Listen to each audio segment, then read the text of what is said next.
There's a quiet power in being fully present. Most people talk at others while scanning the room behind them. You can feel it instantly. You felt that loneliness in a crowded room before. Someone is talking to you, but their eyes keep drifting elsewhere. It makes you feel small, replaceable, like background noise. And you walk away wondering why connection feels so rare now. Here's the truth nobody told you yet. Real attention has become the rarest currency in modern social life. Most people are half listening, half performing, half checking their phone. The person who breaks that pattern becomes unforgettable instantly. This is what you'll learn in the next few minutes. 3 quiet skills that make people feel chosen by you. The first is about your eyes and where they actually rest. The second changes how you respond to almost everything. But the third one is the real game changer. It's the subtle move that makes people remember you for years. Let's start where every real connection actually begins. The place most people get wrong within the first 3 seconds. Picture this moment. You're at a small gathering and someone new walks up to introduce themselves.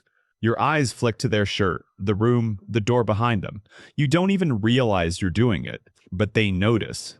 Their nervous system registers it before their conscious mind does. They feel slightly unseen. Here's the shift that changes everything. When someone begins speaking to you, find their eye color first. Not a stare, not intensity, just a soft anchoring. You're telling their brain, you are the thing that matters right now. This one move alone separates you from 90% of people they'll meet this week. It costs nothing. But there's a deeper layer most people miss completely. Eye contact without inner attention still feels hollow.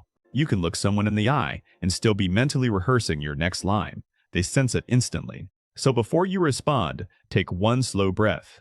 Let their words actually land somewhere inside you first. That tiny pause is what people mean when they say someone has presence. It's not magic, it's just stillness. Now here's where most social advice goes completely sideways. People are told to ask better questions to seem interesting, but questions alone don't make someone feel special. Interrogation and connection feel very different to the nervous system. The real skill is something called the follow-up layer. It's the move that turns small talk into something memorable. When they share something, don't pivot to your own story. Don't jump to the next question on your mental list. Instead, gently pull on the thread they just offered.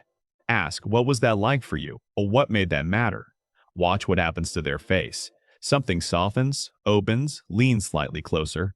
You just gave them something rare.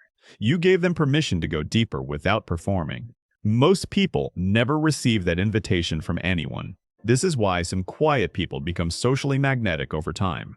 They don't dazzle. They draw out. They make others feel like the most interesting person in the conversation, and people chase that feeling forever.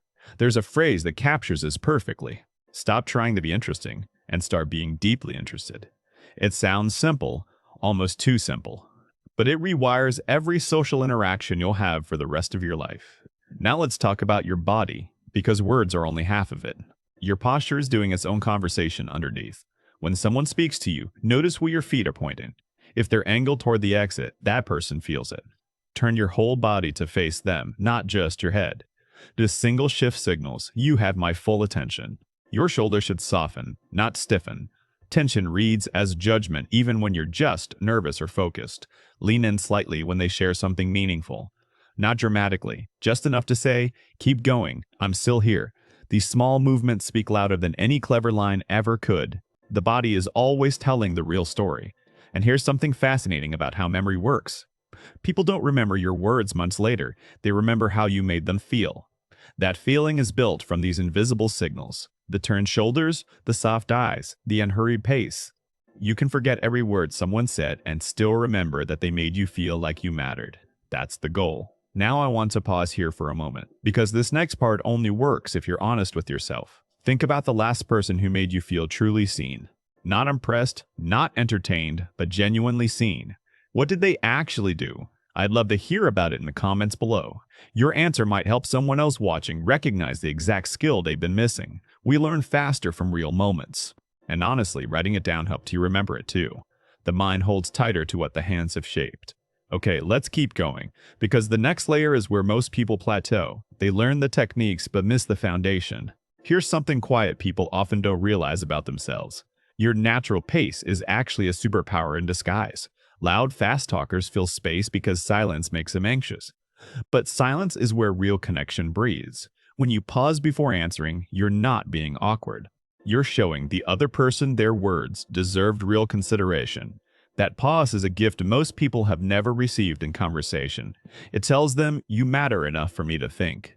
So stop apologizing for taking your time to respond.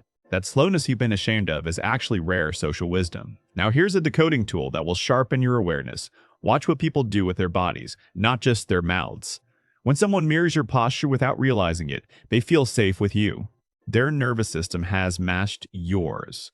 When they lean in as you speak softly, they want more of what you're offering. They're pulling you closer. When their feet point toward you in a group, you're their anchor in that conversation. You've become the center. These signals are happening around you constantly. Most people walk through life completely blind to them. But once you see them, you can respond to them. You can deepen the connection the other person is already reaching for. Here's another quiet move that builds instant trust. Use the person's name once, maybe twice, but never more.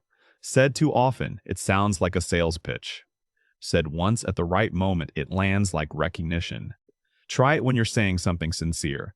Their name in that sentence becomes a small bridge between you. And remember details they share, even small ones. The coffee they mentioned, the sibling they worried about, the trip they planned. Bring it up next time naturally. Nothing makes a person feel chosen like being remembered without effort. Most people are starving for that kind of attention. They spend years feeling like a face in someone else's crowd.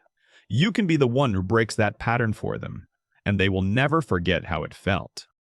Now we're getting close to the part I really wanted to share with you. The one most social skills content completely overlooks. But first, one more piece you need to understand. There's a difference between being liked and being remembered. Being liked happens when you agree, smile, and stay easy. Being remembered happens when you make someone feel something real. You don't have to be controversial or intense to do this. You just have to be willing to actually meet them. Most conversations are two monologues happening near each other. You can simply choose to make yours an actual meeting. That choice alone places you in rare social company, and people feel it without being able to name it. Okay, here's the insight I promised you. The one that quietly separates magnetic people from everyone else. It's not about what you do when someone is speaking. It's about what you do when they stop speaking. Most people rush to fill the silence. They jump in with their response, their story, their reaction. But here's the move almost nobody makes. After they finish, let the moment breathe for just one extra second. In that single second, something powerful happens. You're communicating that their words deserved a beat of reflection. You're refusing to treat the conversation like a tennis match. You're treating it like something worth holding. That tiny pause makes the other person feel something rare. They feel honored, not just heard. And then, when you do respond, reference something they said. Not the last sentence, but something deeper from earlier. This shows you weren't just waiting for your turn. You were actually carrying their words with you the whole time. People walk away from that conversation feeling something they can't quite explain. They feel like the only person in the room. Because for those minutes in your attention, they actually were. And that experience is so rare, it feels almost sacred. This is the quiet art most charismatic people never teach. They can't teach it because they don't know they do it, but now you do. And you can practice it starting with your very next conversation today. Try one thing this week, just one. Find someone's eye color before you respond to them. Notice what shifts in the room, in their face, in your own body. Small move, big ripple. Then come back and tell me which part of this hit hardest for you. I read every comment that comes through. If this gave you something useful, the bell makes sure you don't miss the next one. We're building something quiet here, together. And remember this. You don't need to be the loudest person to be the most unforgettable one. You just need to make one person, for one moment, feel completely and undeniably seen.